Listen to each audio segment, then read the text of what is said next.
Somewhere behind glass, in a museum drawer, there are objects that should not exist.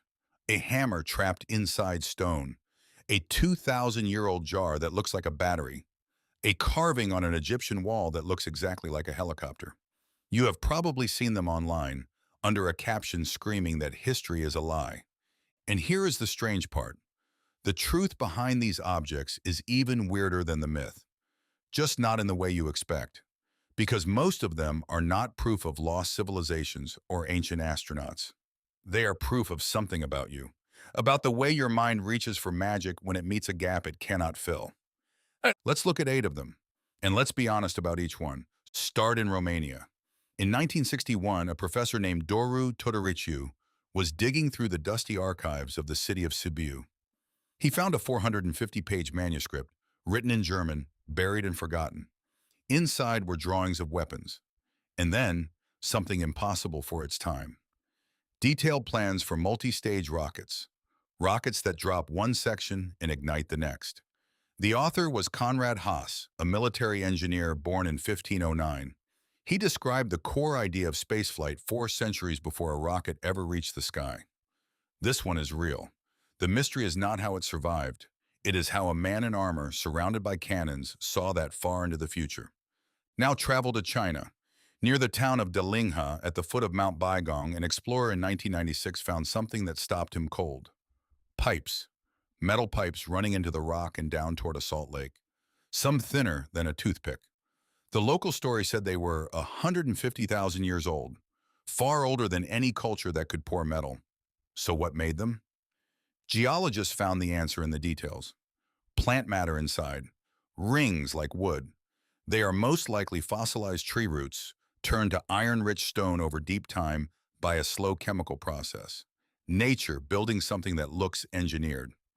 Back to America, and one of the most famous of all. In 1936, near London, Texas, a couple found a piece of rock with wood and iron poking out of it. Cracked open, it revealed a hammer. An ordinary hammer sealed inside solid stone. For decades, people claimed the rock was 400 million years old, a tool from before the dinosaurs. But the stone around it is a concretion, and concretions can form fast, hardening around any object dropped in the right minerals, in decades or centuries, not eons. The hammer itself is a plain 19th century miner's tool. The handle is barely fossilized at all. The rock is young. The story was older than the truth. Then there is the Dashka stone.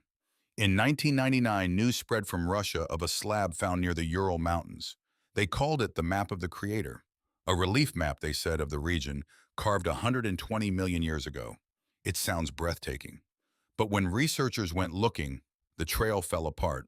The professor credited with the find has no verifiable record, no papers, no museum holds the stone. Every account leads back to a single, unreliable newspaper. This is the one mystery on our list that is almost certainly not real at all, and that is its own kind of lesson. Now to Iraq and an object that genuinely splits experts. In 1936, a German archaeologist named Wilhelm Koenig cataloged a small clay jar from a site near Baghdad. Inside was a copper cylinder holding an iron rod with traces of acid. Koenig proposed something wild, that it was a battery, a galvanic cell, 2,000 years old, maybe used to plate gold. Fill it with vinegar and it does produce a faint current. That part is true. But here is the quieter truth.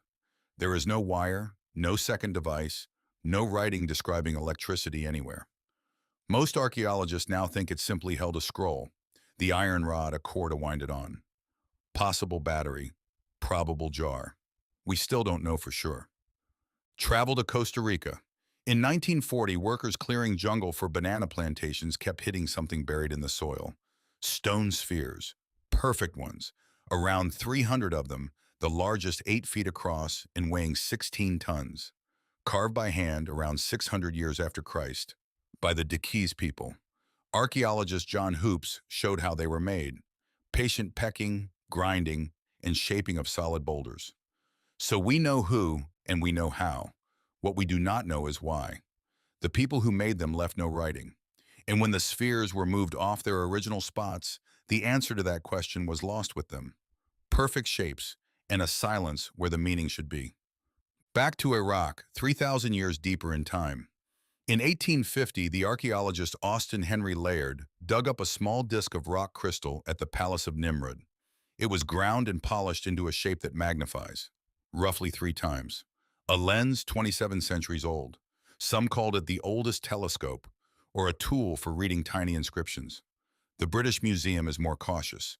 They think it was probably decorative inlay, and that its lens-like power is an accident of how it was cut. So which is it? A scientific instrument or a pretty piece of furniture that happens to bend light? The crystal will not say. And finally, Egypt. On a wall inside the temple of Seti I at Abydos, there is a carving that the internet adores. Look at it the right way, and you see a helicopter. Beside it, what looks like a plane, a submarine. Proof, some say, of ancient machines. The real explanation is more elegant. It is a palimpsest. Seti's original titles were carved, then plastered over, then recarved with the titles of his son, Ramesses II. Over 3,000 years, the plaster fell away, leaving 2 sets of words overlapping. Your brain, raised in a world of aircraft, snaps those random lines into a machine. The carving is real. The helicopter is in your head. So step back. 8 objects. And notice the pattern. One is a true leap of genius. One is nature imitating a machine. One is a young rock pretending to be ancient. One may be a hoax. One is a real puzzle scientists still argue over. One is a masterpiece whose meaning we lost. One is light, bent by accident. And one is a trick of your own perception. What every single one shares is a gap, a missing piece, a moment where the evidence runs out and the explanation isn't finished. And in that gap, the human mind does what it has always done. It fills the silence with a story, usually the most dramatic one available. That instinct is not stupidity. It is the same instinct that made Conrad Haas imagine a rocket reaching the stars. The same hunger that built telescopes and decoded ancient script. The drive to look at something we don't understand and refuse to leave it blank. The real mystery was never the hammer in the stone, or the jar that might be a battery, or the helicopter on the wall. The real mystery is the mind looking back at them, the one that cannot bear an unanswered question and would rather invent a god, a machine, or a lost world than admit, for one quiet moment, that it simply does not know yet.